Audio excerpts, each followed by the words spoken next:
माता को प्रणाम करते हुए सबके इष्ट गुरु माता पिता को प्रणाम करता हूँ। बच्चों को बहुत सारा प्यार और बुजुर्गों को राम राम। आज मैं उन सारे लोगों की बात कर रहा हूँ और खास तौर से उन युवाओं की बात करने जा रहा हूँ जो बहुत कंफ्यूज्ड रहते हैं, भ्रम में रहते हैं, जिन्हें कुछ भी समझ में नहीं आता क्या करें क्या ना करें। और इस कारण से वह सोचते रहते और मुंगेरी लाल के हसीन सपने देखते रहते हैं और जो भी उनके अंदर टैलेंट होता है वह सब बेकार हो जाता है।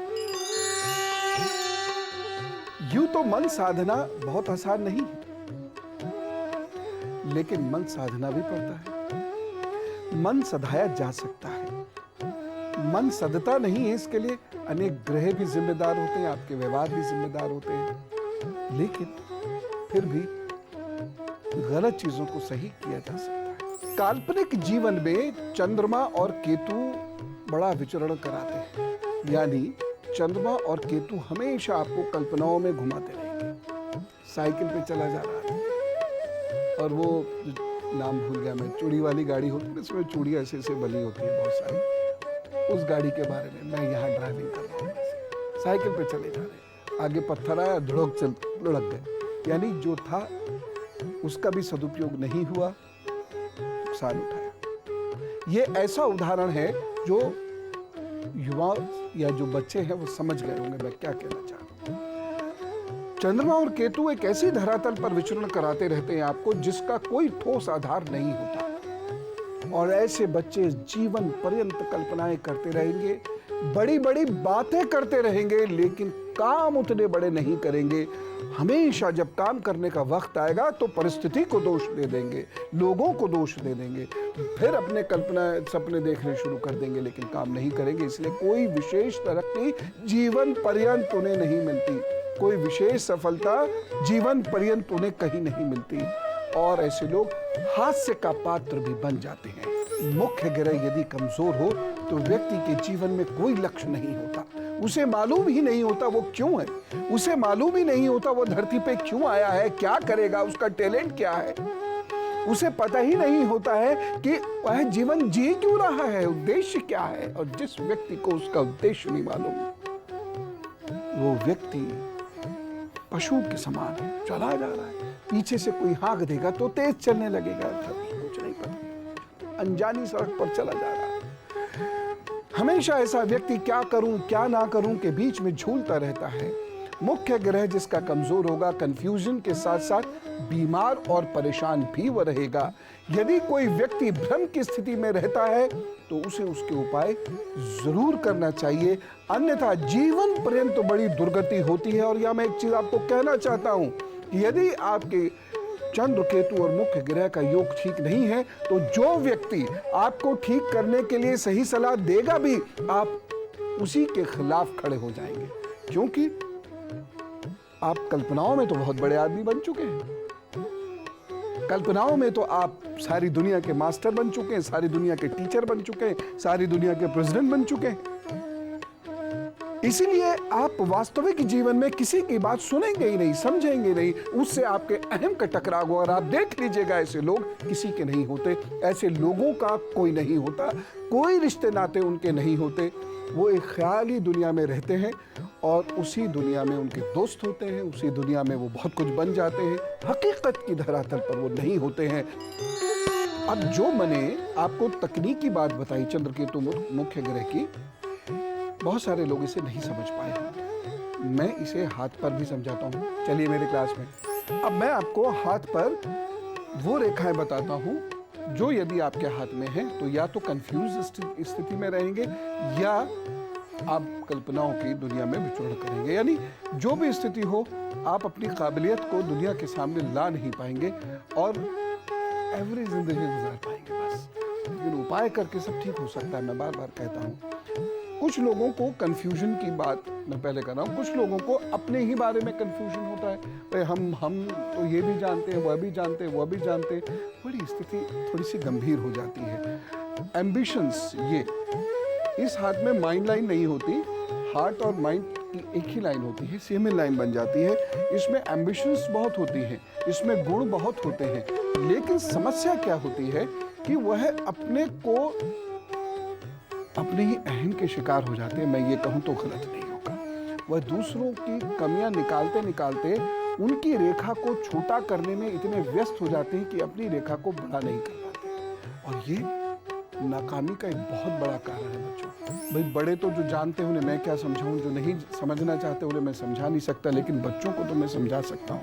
बच्चों, हमेशा अपने विरोधी की रेखा को छोटा करने की बजाय अपनी रेखा को बड़ा करो, उस पर ज्यादा ध्यान मत दो, अपनी स्थिति को बेहतर करने की कोशिश करो।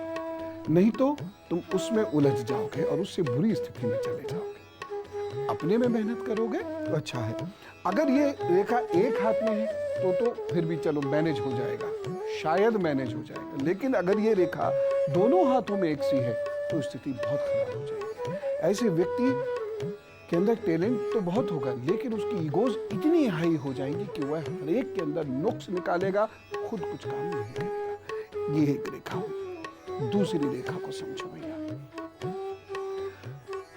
यह आपकी हृदय माइंड की लाइन है और ये ऐसे ऐसे ऐसे ऐसे करके चल रही है। ये कई रेखाओं में बढ़ गई, नीचे की ओर आ गई है। ऐसा व्यक्ति अपने को बहुत इंटेलिजेंट समझता है। देखो, मैं उससे मिला, उसने मेरे बारे में ये कहा वो कहा, इतनी प्रशंसा करी। उस एक व्यक्ति को दुनिया समझ के वह इतना खुश हो जाएगा कि शाम को लड्डू बांटेगा, कई दिनों तक खुश रहेगा। लेकिन ये नहीं सोचेगा कि एक व्यक्ति ने प्रशंसा कर दी तो कौन सी इसमें बड़ी बात है। हो सकता है उसकी प्रशंसा करने का कोई और मंतव्य हो सकता है किसी और कारण से उसने प्रशंसा की, जरूरी नहीं। देखो बच्चों, बड़ों को भी मैं कहना चाहूंगा, सबकी प्रशंसा सुनकर खुश मत हुआ कर। दुनिया के अंदर बहुत थोड़े से लोग होते हैं जिनकी प्रशंसा और निंदा मायने रखती है। ज्यादातर की प्रशंसा को भी दोनों कानों का इस्तेमाल से गायब करो और ज्यादातर लोगों की निंदा को भी दोनों कानों का इस्तेमाल से भूल जाओ। नहीं तो सारी जिंदगी परेशान या कंफ्यूज्ड रहोगे। लेकिन ऐसी लाइन वाला बहुत मुश्किल से करेगा। देखिए, अपने बच्चों को और खुद को भी कंफ्यूजन्स और कल्पनाओं से निकालिए। ये उपाय उनको जरूर निकालेंगे, तभी तो वह कुछ क्रिएटिव और कंस्ट्रक्टिव कर पाएंगे। कल्पना में महल में रहने से कोई राजा नहीं हो सकता, ठीक है ना। उपाय करिए।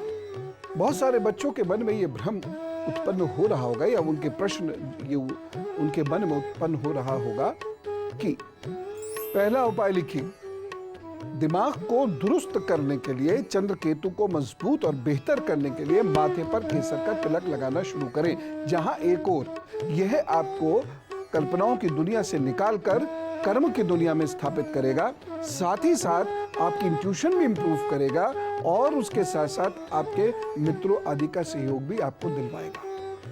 मित्रों की बात पर एक खास चीज कहता हूं। देखो बच्चों, अगर आपके मित्र अच्छे नहीं हैं तो आपकी जिंदगी नरक ये हो जाएगी, क्योंकि उनकी बातों का प्रभाव, उनके मोबाइल का प्रभाव, उनके इंटरनेट का प्रभाव, उनकी फेसबुक का प्रभाव बहुत है। आपके मम्मी पापा के भी मित्र खराब होते थे, उनका भी बुरा प्रभाव पड़ता था, लेकिन वे जिंदगी के एक छोटे हिस्से को प्रभावित करते थे, बस क्योंकि वो थोड़ी देर साथ रहते थे। लेकिन अब साथ 24 घंटे का है, मोबाइल के रूप में, फेसबुक के रूप में आदि आदि। इसलिए खराब लोगों का साथ छोड़ दो, जो निंदा करते हैं, कर्म नहीं करते, उनका साथ छोड़ दो, नहीं तो आपको वो कल्पनाओं की दुनिया में पहुंचा देंगे और आपको बहुत नुकसान होगा। एक चीज मैं और बताता हूं, अगर आपका चंद्र केतु मुख्य ग्रह खराब है और आप सिर्फ सोचते हैं, कर कुछ नहीं पाते हैं, या फिर जब करने चलते हैं तो टू डू और नॉट टू डू में फंस जाते हैं, ऐसे लोगों को यदा कदा मूलियों का दान करना चाहिए। और जब मैं कहूं यदा कदा का मतलब ये नहीं है साल भर में एक बार यदा और दूसरी बार कदा। मेरा मतलब यह है कि हर हफ्ते 10 दिन में कर दिया कीजिएगा। ऐसे लोग हैं, मैं बता रहा। और अब गुरु मंत्र। अगर मन बहुत व्याकुल रहता है, घड़ी घड़ी भटकता है, कुछ सोचते हैं, कुछ करते हैं, और जो सोचते हैं वो कर नहीं पाते हैं, और दूसरों की बातों से प्रभावित हो जाते हैं, या कल्पनाओं की दुनिया में घूमते रहते हैं, तो लोहे का छल्ला धारण कर लीजिए, अपनी मध्यमा में धारण कर लीजिए, सूर्यास्त के बाद धारण कर लीजिए। या फिर गले में तांबे और सोने की चेन मिलाकर पहन लीजिए, यानी सोने में तांबा 50-50 करवा के फिर वो एक चेन धारण कर लीजिए। सोने की अंगूठी बाएं हाथ में पहन लीजिए, अंगुली कोई भी हो सकती है। बस ये उपाय कीजिए और एक सूत्र याद रखिए, प्रभु के सामने बैठकर सोचिए, वो निर्णय लीजिए, उस निर्णय को लिख दीजिए, प्रभु के चरणों में रख दीजिए, काम शुरू कर दीजिए। फिलहाल लक्ष्य स्पष्ट कीजिए, पक्का इरादा कीजिए, अनुशासित जीवन जिए और अपने सारे इरादों की पोटली प्रभु के चरणों में रख दें। काम पर निकल पड़ो, हार जैसी कोई चीज नहीं होगी। मेरा तो अखंड विश्वास है, आप भी रखो ना विश्वास। चलो, राम राम, नमस्कार।